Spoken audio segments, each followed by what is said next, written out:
Welcome. Today we're going to be examining a case that really just shook the Israeli justice system to its core. It's the murder of 13-year-old Tair Rada and the incredibly long and controversial legal saga of the man convicted of it, Roman Zadorov. It's a story that is just defined by immense tragedy, but also by this incredible institutional resistance to doubt. The murder itself, back in 2006 in a small town called Katrin, it became this national obsession. And that was before it got amplified by everything that came after, the judicial struggles, the highly disputed forensic science. Exactly. And then the documentary Shadow of Truth brought it to a worldwide audience. And you have Roman Zadorov convicted not once but twice, spending 16 years in prison, only to be acquitted in 2023. That entire arc is it's a powerful case study in systemic flaws. So what we want to do here is give you a really thorough understanding of the material. We're going to distill the key facts from the initial investigation, unpack these fundamental disputes over the evidence, and then look at the huge challenges this case posed to the justice system itself. It's really an essential exploration of what can happen when a community is desperate for closure. And a system, well, it seems to prioritize providing that closure over looking at some very, very conflicting evidence. So let's start at the beginning. The timeline starts on December 6, 2006 in Katrin, a community in the Golan Heights. Tair Rada was a 13-year-old schoolgirl. Right. And on that day, she decided to skip her last class. She was with friends in the schoolyard for a bit, but then around 1:30 in the afternoon, she went back inside the school building. And the reports say she was seen going up a staircase. Maybe to get a drink, maybe to get her belongings from a classroom. And that was it. She was never seen alive outside of that school again. So when she didn't come home, her mother called the police, and a search began. A search that ended that evening around 7 p.m. with a truly devastating discovery. Tara's body was found in a locked stall in the girls' bathroom. The scene itself was horrifically violent. It was. She had 2 deep cuts across her throat. There were multiple other cuts on her face, her torso, her hands. Injuries that strongly suggest she fought for her life. Yeah.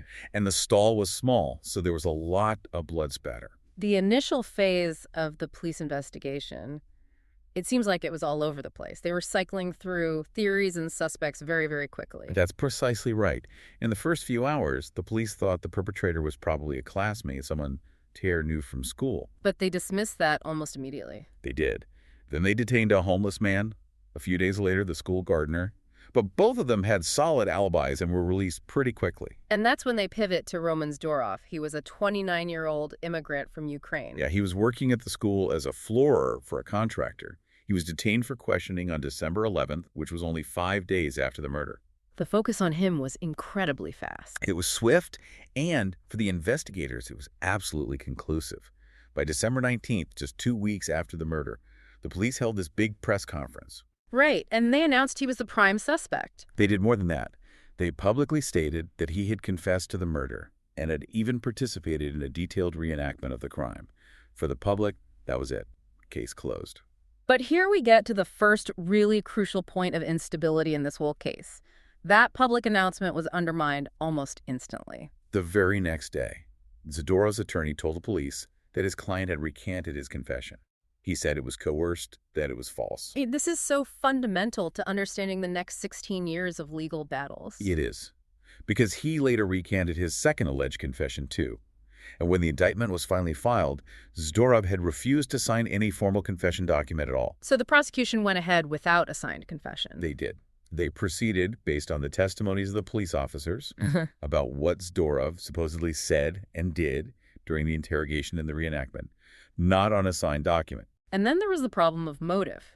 The investigators clearly struggled to give a credible reason why Zadorov, who didn't even know Tair, would do something so violent. They tried 3 different explanations, and you can see them sort of grasping at straws. First, the police came up with this very specific story. Zadorov killed Tair after she insulted him because he wouldn't give her a cigarette. A theory that just completely fell apart. Instantly. Tair's family, her friends, they all said it was impossible. She didn't smoke. She hated the smell of cigarettes. She wasn't confrontational. The police had to drop it. So what was their next attempt? They shifted to this psychological profile. They claimed the murder came from this deep, buried rage because Zadorov had supposedly suffered sexual abuse as a child in Ukraine by female classmates. The idea was that students pestering him that day caused him to just snap. But they couldn't confirm any of that history, could they? No, they couldn't confirm the abuse, and they certainly couldn't produce any evidence linking some unconfirmed past trauma to this sudden explosive violence against Tair. Yeah. So 2 failed attempts to establish any kind of reasonable link, and then the official indictment was filed. Filed with absolutely no motive presented for the murder of Tair Rada. None. That's significant. It shows just how much the prosecution was depending on that retracted confession and the reenactment. It does. They were basically signaling to the court and to the public, look, we can't tell you why he did it, but we are certain, based on his own words, that he did it. For a lot of people, that lack of motive was the first big red flag that this case was built on a shaky foundation. Okay, so let's really get into this. When a murder case has no clear motive and it's relying on a confession that was taken to back, everything shifts to the physical evidence. That has to be rock solid. It has to be. But what the sources show is that the forensic foundation of this case wasn't just disputed. It was actively and powerfully contradicted by some of the most respected experts in the world. So the whole battleground of the trial became about the credibility of the police's forensic evidence. Exactly. And the argument from critics wasn't that the defense experts were just offering a different opinion, but that the court was just completely unwilling to listen to them. Let's start with what you call the DNA evidence paradox. This feels like a classic case of an investigation using the media to shape a narrative before the science is even done. Absolutely. Right after Zadorov was detained, the police started leaking details to the press. The story was that DNA samples from the crime scene matched Zadorov. And this media narrative was powerful. It was so powerful that the judge actually cited it when extending his custody, saying there was mounting evidence. So from day one, the public perception was that there was a DNA link. Zadorov's guilt was a foregone conclusion for many. But the actual scientific data, when it was finally formalized, told a completely different story. A completely different story. When the formal indictment was filed, there was no mention of DNA evidence. No lab test results connecting Zadorov to Tair's body or to the bathroom stall. It was just gone. How did the state prosecution explain that? They justified this really surprising omission by claiming they already had enough evidence to convict him without the DNA results. Which is basically an admission that the DNA evidence wasn't strong enough to use in court. It is. And when the final DNA tests were eventually presented, the official ruling was that they were inconclusive. So what does inconclusive actually mean here? It means they couldn't include him, but they couldn't exclude him either. It's a scientific dead end. So that foundation the public believed existed, the solid DNA match, it was a mirage. It was never there. Okay, so that takes us to the second major forensic battle, and this one went on for years, the shoe imprints. This was absolutely crucial for the prosecution. They had to put Zadorov inside that locked bathroom stall with Tair.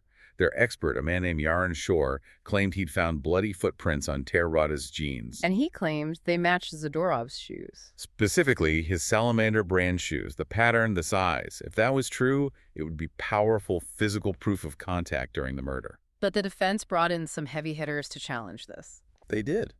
First, in 2009, they brought in Dr. Guy Cooper, a very well-known British shoe imprint expert.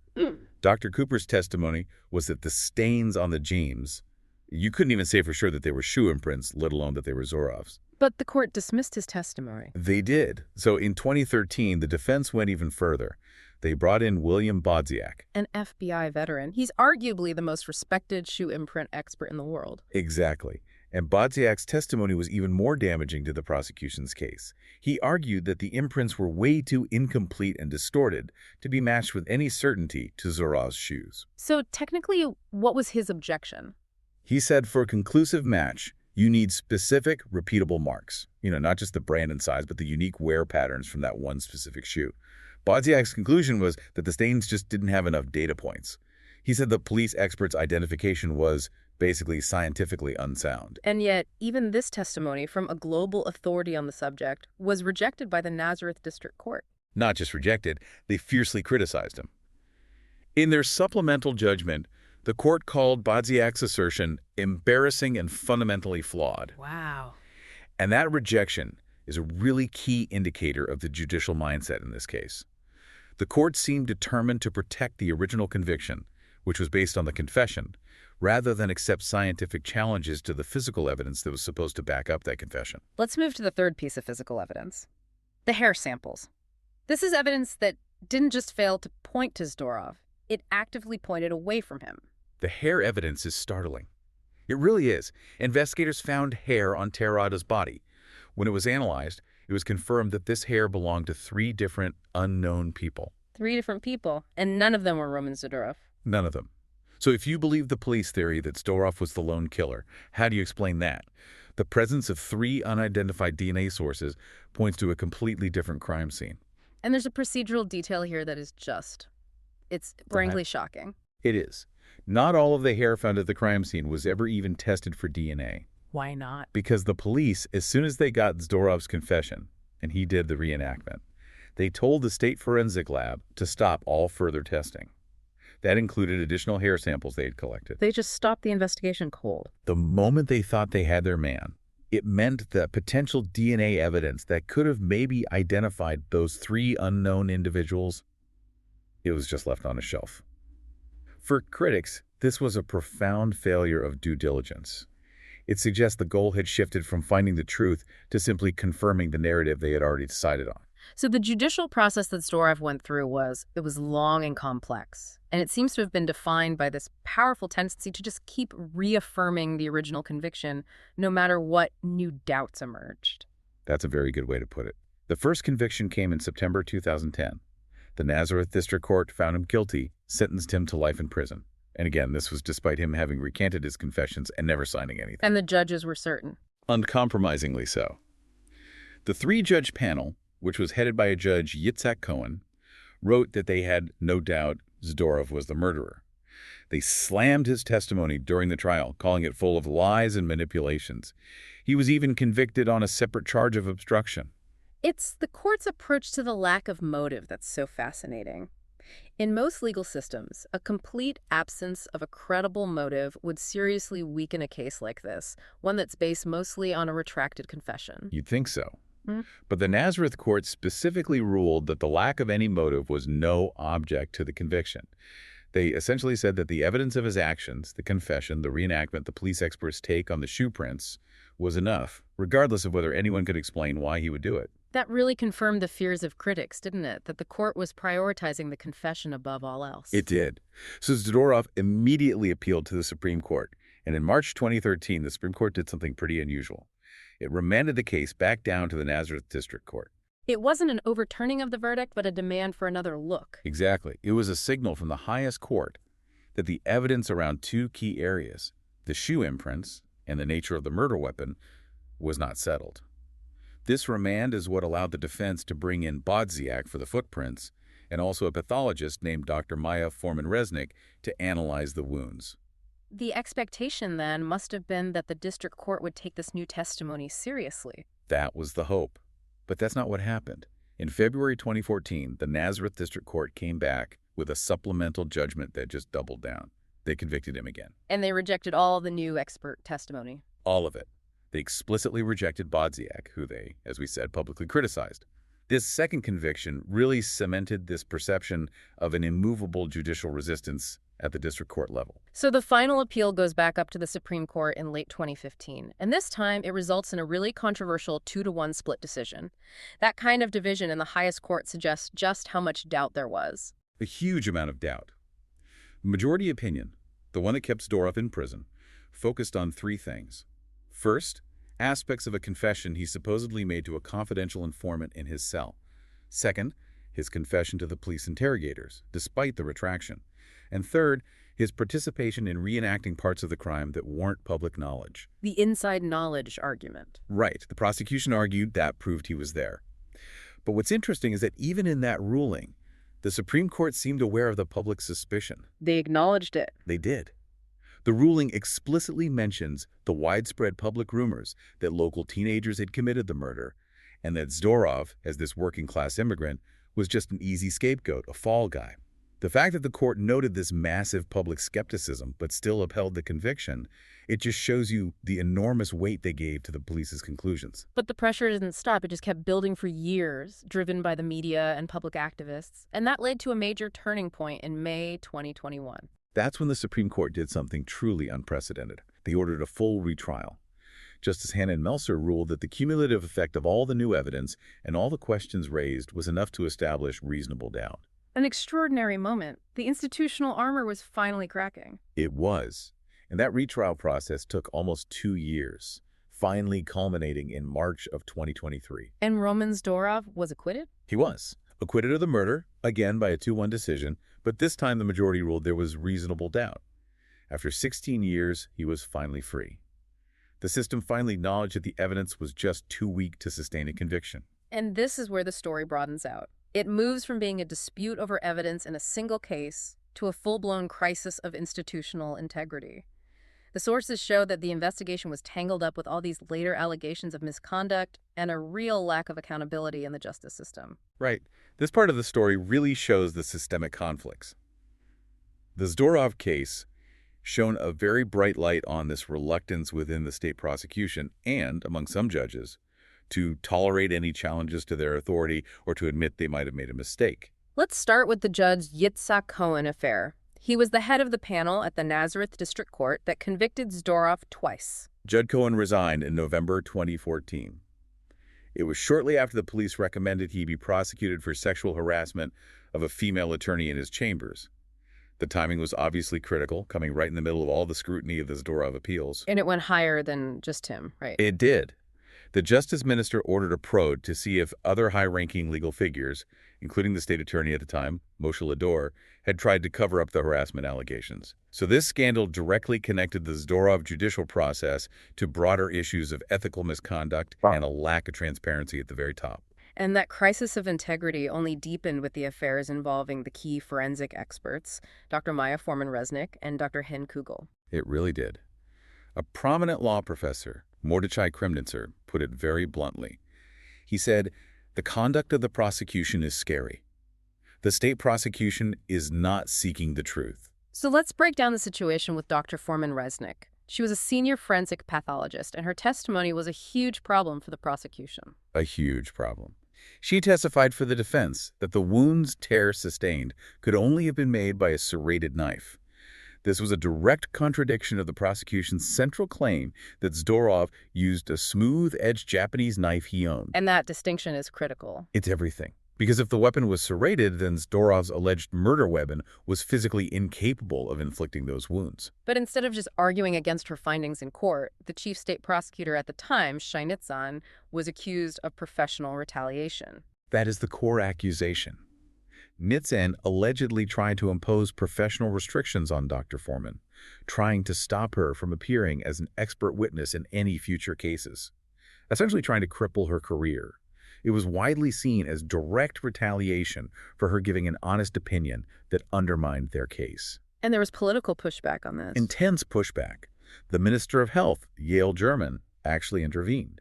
She wrote a letter to the Attorney General saying Nitzan's conduct lacks legal foundation and called it a blatant violation of human rights. Wow. Dr. Foreman eventually won her labor dispute, but the whole episode just showed how far the prosecution might be willing to go to pressure professionals who dared to challenge their narrative.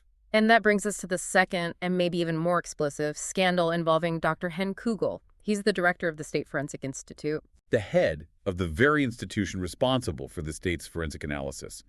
The prosecution went to him for an affidavit, probably hoping he would undermine Dr. Foreman's testimony. But Dr. Kugel reviewed the evidence and came to the same conclusion. The murder was committed with a serrated knife. He put that in his affidavit. Which would have been a disaster for the prosecution. The director of their own institute was contradicting them. It was. But what came out later was that the prosecution had already been making false representations to the court, claiming that Dr. Kugel actually supported their position.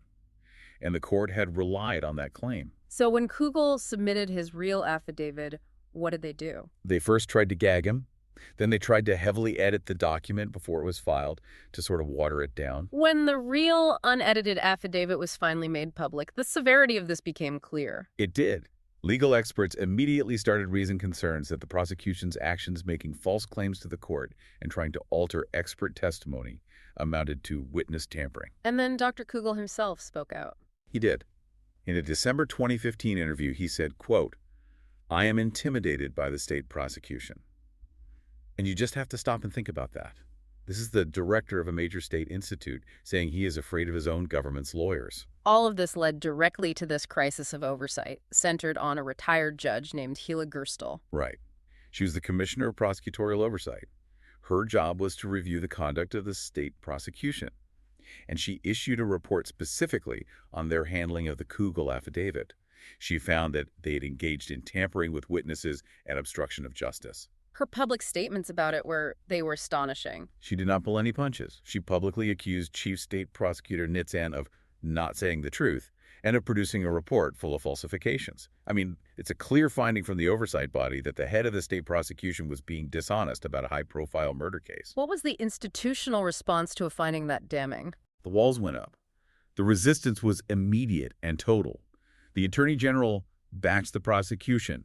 And then, in April 2016, the State Prosecutors Union declared a strike. A strike protesting what? Protesting Gerstle's authority to oversee their conduct at all. They went on strike to protest accountability. That's exactly how the public saw it. Faced with this complete institutional backlash, with no support, Commissioner Gerstle resigned. For you, the listener, this isn't just some bureaucratic fight. It's a clear example of the system protecting itself, even when faced with the most serious allegations in the context of a murder conviction. So throughout this entire legal process, the clear problems with the official story led to a really intense public response. And a lot of alternative theories started to develop, often driven by the skepticism of Tair Rada's own family. Absolutely. The most consistent voice of doubt, aside from Zadorov's defense team, was Tair's mother. She stated repeatedly in very emotional public appearances that she simply did not believe Roman Zadorov killed her daughter. Her belief was that the crime was committed by people from Tair's world. Right. Specifically, high school students. She tragically came to suspect they were part of some kind of satanic cult. And she was determined. She filed several petitions over the years demanding the murder investigation be reopened to look into these other possibilities. Were any of those petitions granted? No. They were all summarily denied. Her distrust of the system became total. She's famously quoted as saying, "As far as I'm concerned, anything to do with the court, the prosecution, and the police is pure delinquency. They abandoned my daughter." And it wasn't just the family's intuition. There was specific student testimony from that day that also challenged the police's single killer theory. Yes, this evidence was about what students saw near the bathroom. One student testified to seeing Tair's Puma shoes under the stall door, but also, critically, a pair of youth-size all-star shoes and blood. All-star shoes. So that implies another young person was there. Exactly. It implies that at least one other young person was right there in that spot around the time of the murder. And that just flatly contradicts the police narrative that Zadorov, a man in his late 20s, was alone with Tair. And we know the school was chaotic around that time. Very chaotic. Sources say a lot of students passed by that bathroom.